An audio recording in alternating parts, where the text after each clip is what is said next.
మర్కటేశ మహోత్సాహ సర్వశోక వినాశన శత్రున్ సంహార మాం రక్ష శ్రియం దాపయమే ప్రభో. శ్రీ మహాగణాధిపతియే నమః. శ్రీ సరస్వతీదేవ్యే నమః. శ్రీ గురుభ్యో నమః.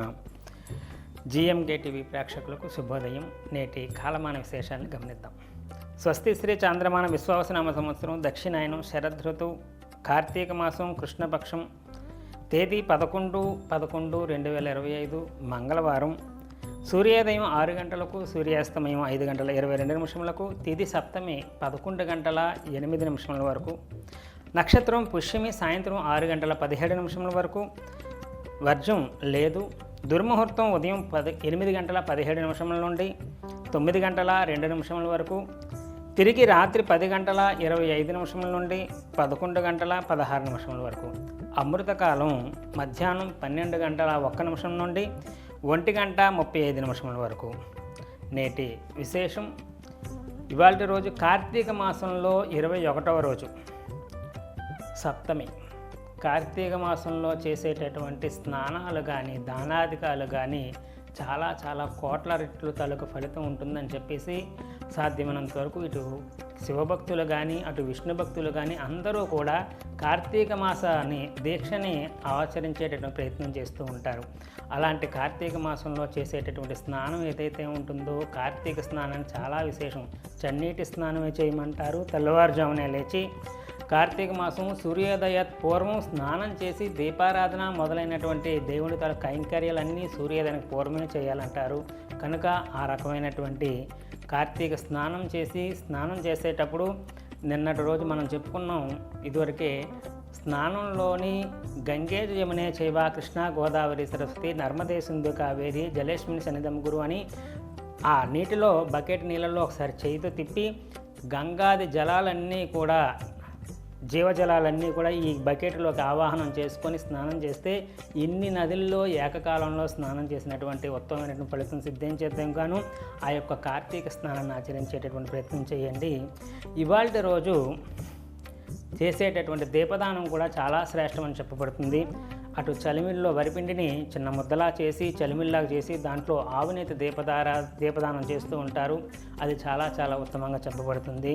అలాగే దేవాలయంలో మనకి వంశాభివృద్ధి కోసం అని చెప్పేసి ప్రత్యేకించి కార్తీక మాసంలో 21వ రోజు పురాణం ఏం చెప్తుందంటే, ఉసిరికాయ దానం మామూలుగా చేస్తూ ఉంటాము, కానీ ఇవాళ రోజు మాత్రం ఉసిరికాయ ఆకులతో సైతం మనం ఇవాళ రోజు దానం చేస్తే చాలా ఎక్కువ రెట్లు ఫలితాన్ని ఇస్తుందని చెప్పేసి మనకి కార్తీక పురాణం చెప్తుంది.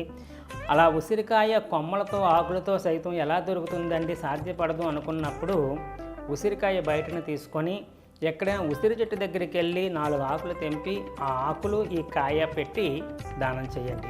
దొరకగలిగితే కొమ్మతో సైతం కాయలు దానం చేయండి. అలా సాధ్యపడిన పక్షంలో ఆకులు వేరేగా కాయలు వేరేగా కలుపుకొని మనం ఏకకాలంలో ఆ యొక్క బ్రాహ్మణోత్తములకి దానం చేయడం ద్వారా వంశాభివృద్ధి జరుగుతుందట. ఎవరైనా సంతానం లేనటువంటి వాళ్ళు కూడా ఈ రకమైనటువంటి ఇవాళ రోజు చేసేటటువంటి ఉసిరికాయ దానం వల్ల వంశం అభివృద్ధి చెందడానికి సంతానం కలిగించేందుకు సహకరించేదిగా ఉంటుంది. కాబట్టి ఈరోజు ఈ రకంగా చేయడం, ప్రత్యేకించి కార్తీక మాసంలో బహుళ సప్తమ నాడు సావిత్రి కల్పం కూడా ఇవాళ ఉన్నటువంటి రోజుని, సావిత్రి కల్పం అనేటటువంటిది కూడా ఇవాళ ఉన్నదని గ్రహించవలసి ఉంటుంది. అలాగే ఇవాళ ఈ యొక్క ఉసిరికాయ దానం చేయడం వల్ల వచ్చేటటువంటి ఫలితాల్లో మనకి పురాణం ఏం చెప్తుంది అంటే, మనం రకరకాలైనటువంటి ఆహారాలు తినకూడనటువంటి ఆహారాలు కూడా ఒక్కొక్కసారి తింటూ ఉంటాము. అలా తిన్నటువంటి వచ్చినటువంటి దోషం కూడా ఇవాళ రోజు ఈ రకమైనటువంటి కొమ్మతో ఆకుతో సైతం ఉసిరికాయ దానం ఇవ్వడం వల్ల ఆ రకమైనటువంటి దోషం తొలగడానికి కూడా సహకరించేదిగా ఉంటుందని కూడా మనకు పురాణం చెప్తుంది. కాబట్టి అలాగే కార్తీక మాసంలో మంగళవారం కాబట్టి ఇందాక మనం ప్రార్థనా శ్లోకంలో చెప్పుకున్నాము, మర్కటేశ మహోత్సాహ శత్రువులమే విజయం కోసం అని చెప్పేసి ఆ యొక్క మంత్రాన్ని పఠించేటటువంటి ప్రయత్నం చేయండి ఆంజనేయ స్వామి అనుగ్రహం కోసం.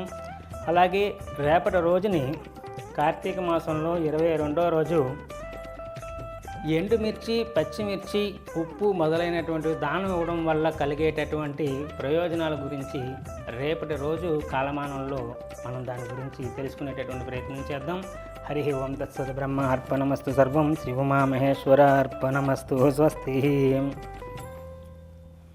జ్యోతిష సలహాలకై సంప్రదించండి కోమలాపల్లి చౌడేశ్వరి నందన్ శర్మ, ప్రముఖ జ్యోతిష సిద్ధాంతి, ఆధ్యాత్మికవేత్త. శ్రీ చౌడేశ్వరి జ్యోతిషాలయం, చినరాజుపేట, అనకాపల్లి. Phone number 8500267002.